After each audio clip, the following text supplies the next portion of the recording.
Magandang araw po, agahan, almusal, tanghalian, hapunan, merienda at midnight snack.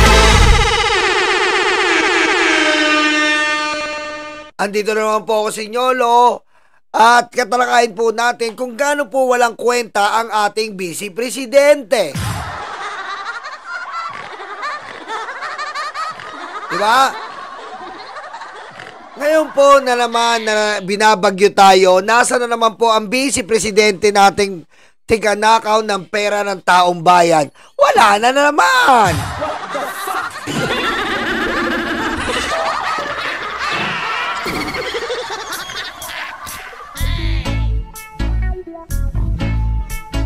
Asan na Inday Sara? Asan na? Asan na Inday Sara? Binabagyo na tayo. Asan na Inday Sara? Asan na? Asan na Inday Sara? Asan na? Asan na Inday Sara? Asan na? Binabagyo na tayo, binabaha na tayo. Asan na Inday Sara? Asan na?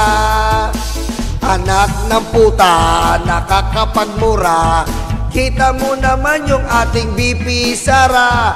Travel ng travel ng travel ng travel. Ang pangalan niya ngayon ay Sara Dora. At lahat na lang ay nilustay niya. At na lang ay kinakamkam niya. Hindi pa ba tayo nadadala? Diba nung nakaraan ganyan din ang ginawa? Nung binigyo tayo na kay Taylor Swift, nung binagyo tayo umaten sa kasal, walang pakiramdam, napakamanid, nakakagigil talaga at nakakabwisit. Tapos gusto pa nitong maging pangulo. Bagay sa'yo maging panggulo. Panggulo ka lang sa Pilipinas. Dapat sa'yo ay winawasiwas. Ama na Sara, ama na Sara, yung wala ka talagang kakwenta-kwenta. Asan Inday Sara? Asan Inday Sara? Asan na? Asan Inday Sara? Hinahanap ka na kahit dyan sa Davao.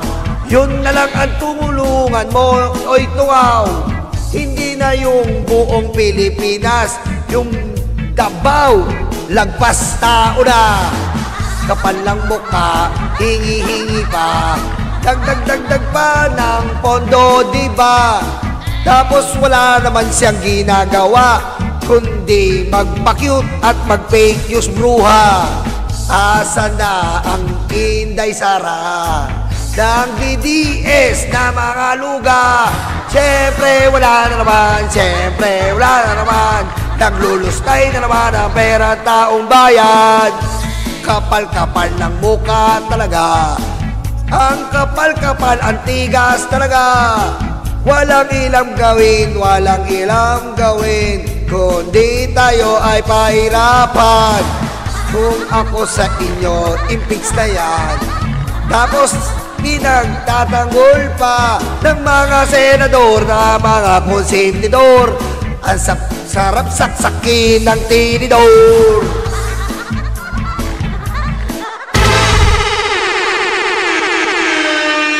Aga, inagahan ko na, baka sabihin nyo, tanghali eh.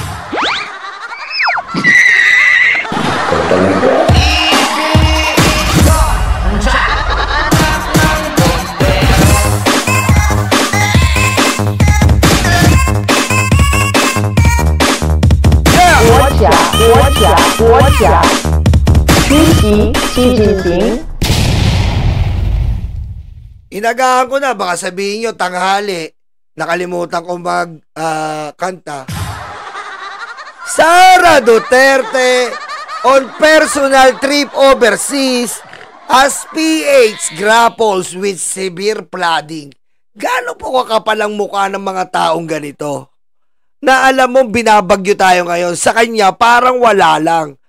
Alam mo kung si Lenny to, nandito na si Lenny. Andito na si Lenny, andito na si Lenny. Kasama niya si Kiko, kasama niya si Kiko.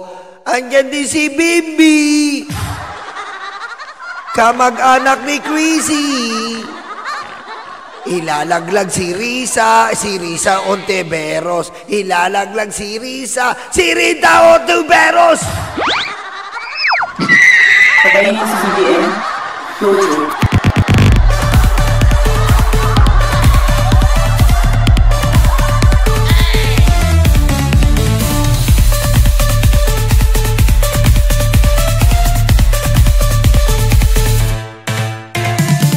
Iya Lasso, maraming salamat po. Parang pang-artista yung pangalan. Iya Lasso. Sa pelikulang, sipsipin mo ang tahong kong may buhok. What the fuck? No? Bagay na bagay, no?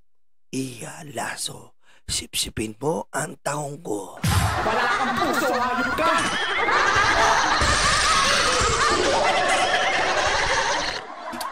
Diba? Ayan po sinasabi natin. Tapos, may gana ka pa kasi binabasihan po talaga yan kung gusto mo maging pangulo. Hindi ka dapat ganyan. If you want to be a president, you must be transparent. First of all, you must be transparent. Like a plastic cover in your notebook. Okay?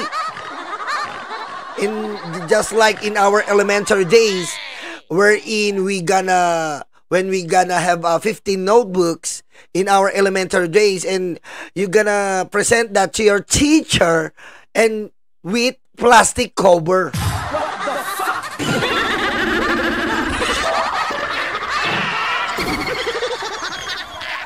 Right? Am I right or left? Right. First of all, you must be transparent. Second, you must have principle. But regarding to this Sara Duterte, I don't think she has the principle enough to stand and be a president of our country. Because how can you have a principle if you have a fund that you cannot even explain? Wala kang puso, hayop ka!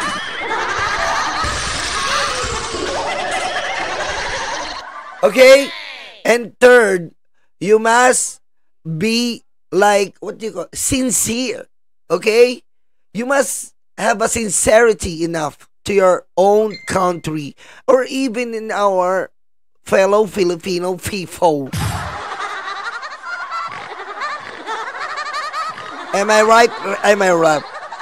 Right. Okay? But again and again, after all of the experience that we've had in the Sara Duterte vice presidency, Sara is very, very stupid.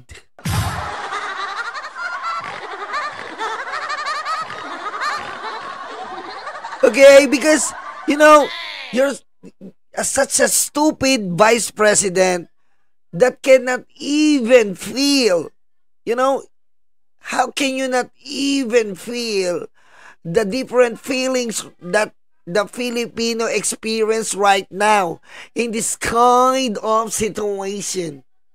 Wherein the storm right now is up to signal number 3 in our very land. And you are touring with your finger-licking father. Patayin si CBN. No joke.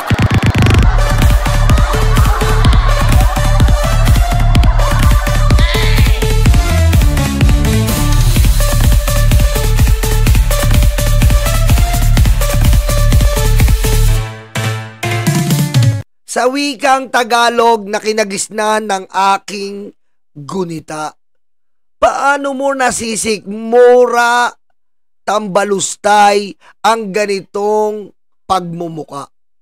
Na kung saan ang ating mga kababayan ngayon ay nahihirapan.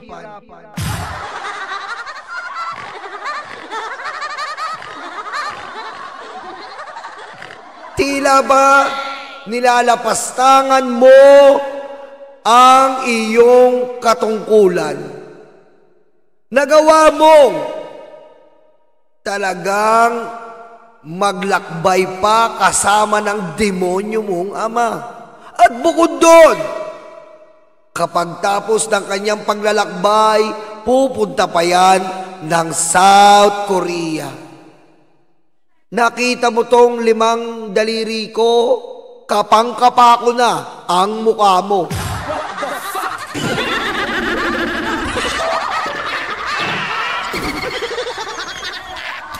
Ganyan ba mga kababayan ang gusto nyong pamantayan sa mga susunod na mamumuno sa ating bayan?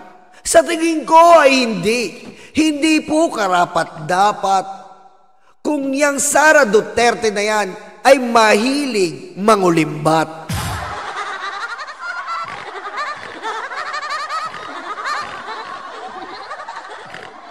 Pinagpapaliwanag, pero ang utak ay maluwag. Tinatanong mo, siya pa ang nanunuwag. Di ba dapat sa gobyerno, ikaw ay pamantayan, pero si Sara Duterte, ang laki na ng sungay niyan.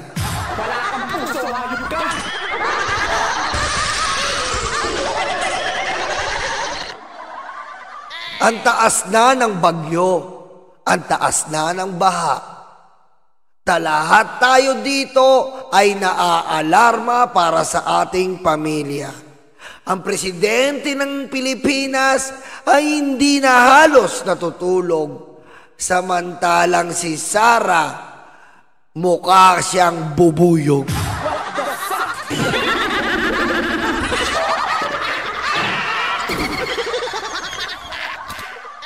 Walang ginawa kundi magkalat ng chismis.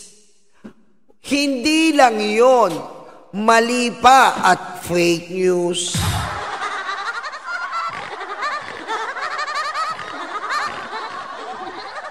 Ayan lang po, and I thank you.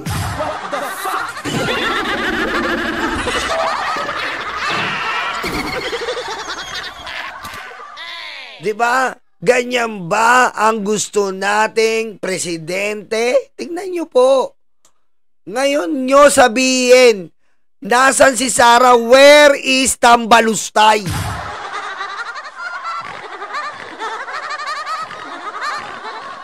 Ano ba naman yung alam mong binabagyo? Nandun ka lang sa Netherlands, nagkakalat ka ng fake news, umuwi ka dito, kapal lang mukha mo.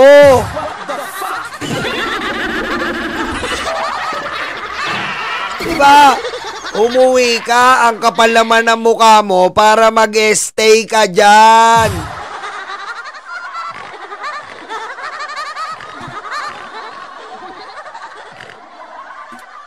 Dito ang trabaho, wala dyan. Tama yung sabi ni Yusek Claire, bakasyon. Bakasyon, bakasyon. Trabaho, trabaho, hindi bakasyon.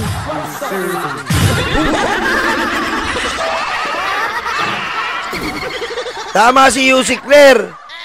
Tapos papalabasin mo yung bus mong ghost passenger na kapagsilbi na ng 1 milyon. Kahit yung 10 bus mo, hindi yan makakakarga ng 1 milyon sa 1 taon. Inutil!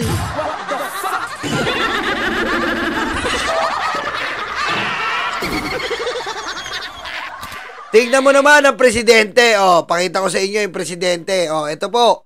Ang presidente po, muntik nang malason.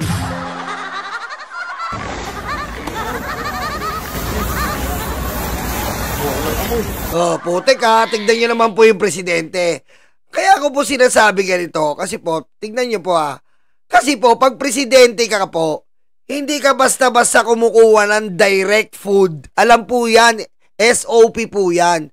Pero si presidente po, tignan mo, uminom galing sa timba.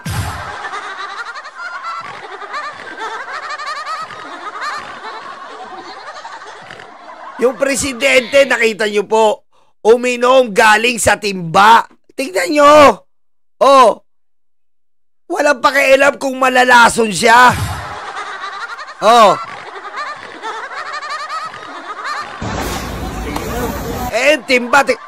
May makikita ka ba presidente ganyan, umiinom galing sa timba? Direkta, hindi natatakot malason. Oh. Oh, samantalang si Sara, di ba, Lex? Op. Ay, pa-picture na po kami, acting na po kami. Camera.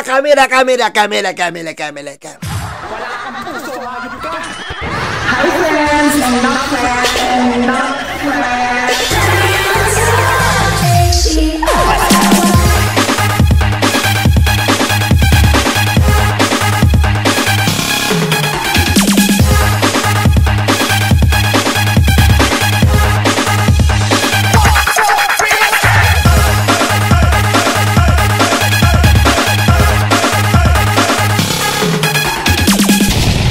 Tuloy pa natin. Oh, walang camera trick to. Walang camera. Arte, leche ka. Sara ka.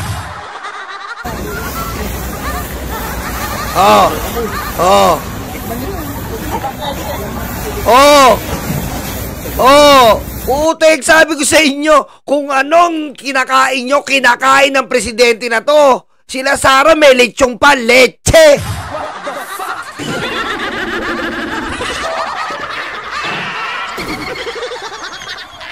Yan ang presidente natin.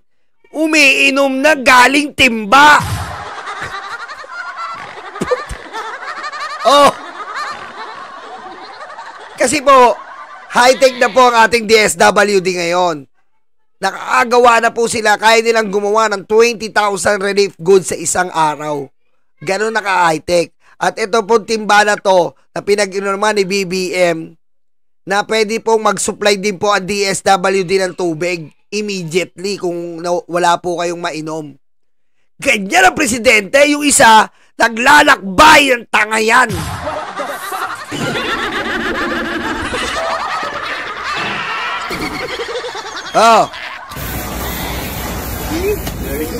Oh, kita mo ha, gano'n ka, parang madumi, ininom ni Bibi.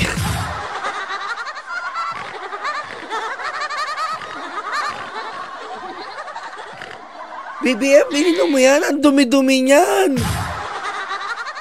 Parang madumi. This thing really works. Ba't gano'n, pinainom nyo madumi?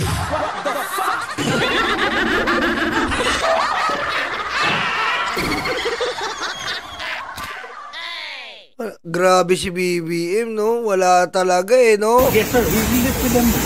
Yeah, but you and I just show them how to beat it and how to use it.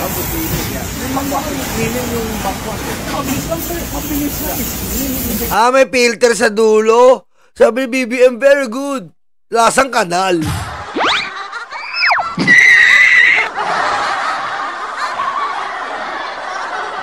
Kaya nga, paring Romy. Nangyari doon. Hindi ni BBM, lasang kanal. Okay lang daw. Very good. Lasang kanal.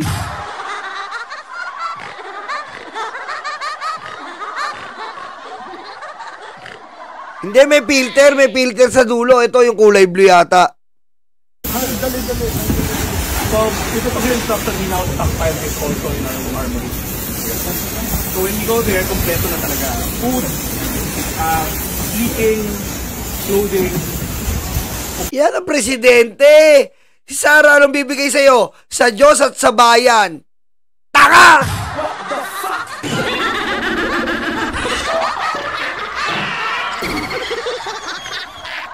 Diba?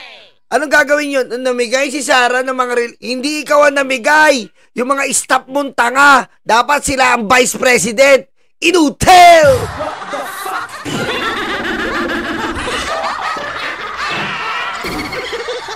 Diba? Hindi naman sila ang binoto eh. Ikaw ang binoto. Impacta. Oh, bakit sila pagtatrabahuin mo? Ikaw namamasal ka. Ang tigas ng mukha mo. Pamilya Duterte, magdalakaw. Patayin si BBM. Closure.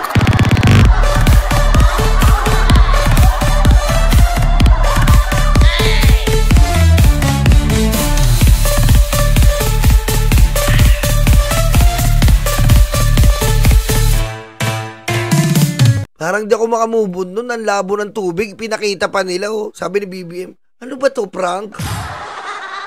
Eh, no? This thing really works.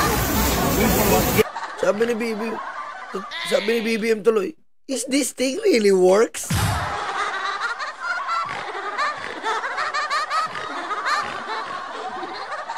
Sabi ni BBM, pag inom niyo, hindi niya muna nakita yung laman eh. Is this thing really works? Kasi lasang kanal pa rin eh.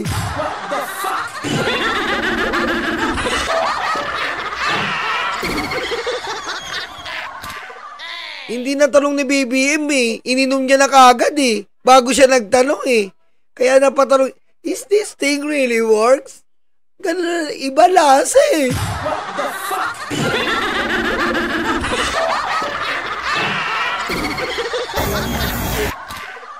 Alam na wedding, na-prank si BBM dito.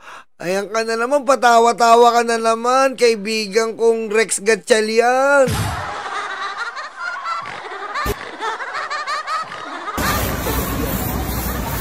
Dinalawa pa eh, no? Dinalawa pa ni BBM eh. Nasarapan eh. Sabi niya, ngayon ako nakatikim nito, may tubig palang ganitong lasa. Kasi sa Ilocos eh, hindi ganitong lasa, lasang buko. Ito, lasang ano to eh. Ang sarap eh. Lasang malansa. What the fuck?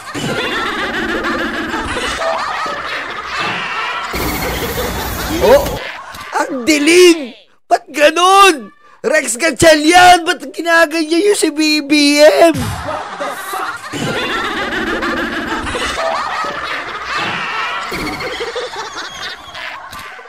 Malalaso ng Pangulo. Naku po.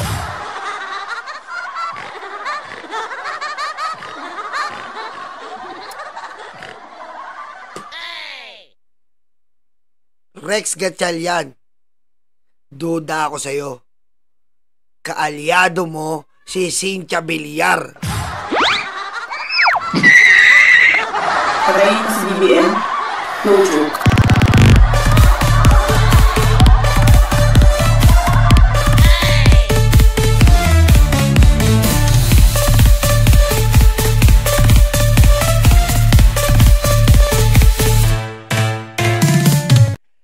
Galing to kay Cynthia Villar. Ganyan ang tubig namin eh.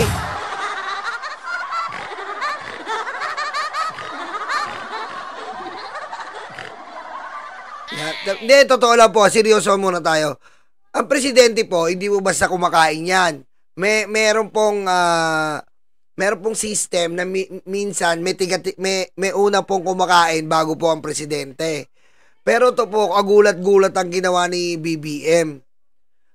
Direkta niyang ininom. Wala siyang tiga-tikim. Nakaka-ano lang eh. Nakaka-alarm lang. Pero wala tayong magawa. Cowboy si BBM eh. Cowboy si BBM. So, dinirekta niyang inumin yung criminal water. What the fuck?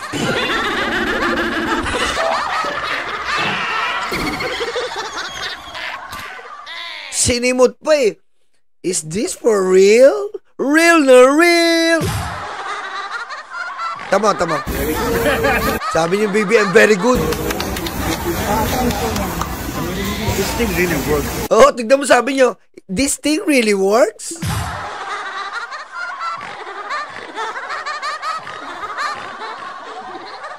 Kaya sabi ni this thing really works? Lasang kanal pa rin eh. Wala kang puso, hayop ka!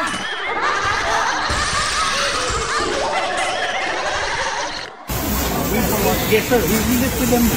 Let the PLI show them how to defect and how to use it. Meaning yung backward. Mabilis lang, sir. Mabilis lang. Dali. So, ito pa yung instructor na top 5. Pero in fairness, may filter po. Huwag kayong kabahan, may filter. May filter po yung blue. Yung may filter po ng blue. Hindi naman papainumin yan ni Sir Rex Gatchalian ng marumi. Tsaka, may PSG dyan. Pero nagulat lang talaga ako. May tiga-tikim yan bago siya. Pero siya dinirekta niya eh. Kasi bawal yun eh. Sa tingin ko bawal yun na dumirekta siya eh. Pero wala. Magaling talaga ito eh. Yan tinatawag na ang mamatay ng dahil sa'yo. What the fuck?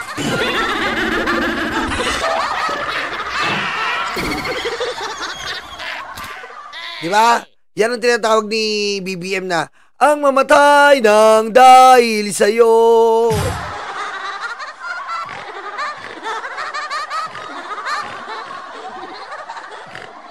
Oo, totoo yun. May hollow zone po yan, Sir Nyolo. Ginagamit yan ng mga sundalo sa bundok, yung mga taga-infantry units. Tama.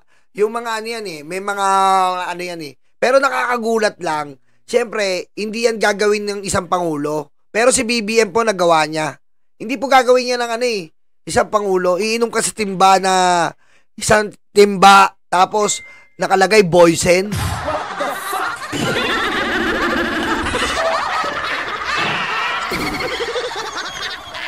Diba? Sabi ni BBM, sarap ah. Kulay white to ah.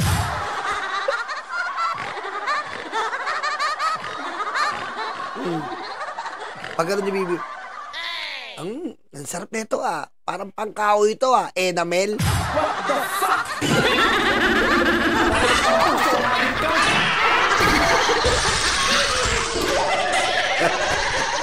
Pag pangkahoy. Teka lang ha, isa pa. Enamel. Wala kang puso, hayop ka!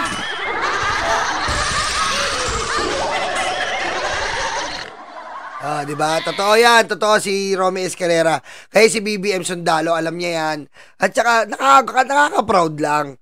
Nakaka-proud lang kasi po ang ating Pangulo, walang arte-arte. Di ba? Hindi katulad nung isa, si Sara, anong ginawa? Sabi ko sa kanya, pahiramin niya ako ng helicopter.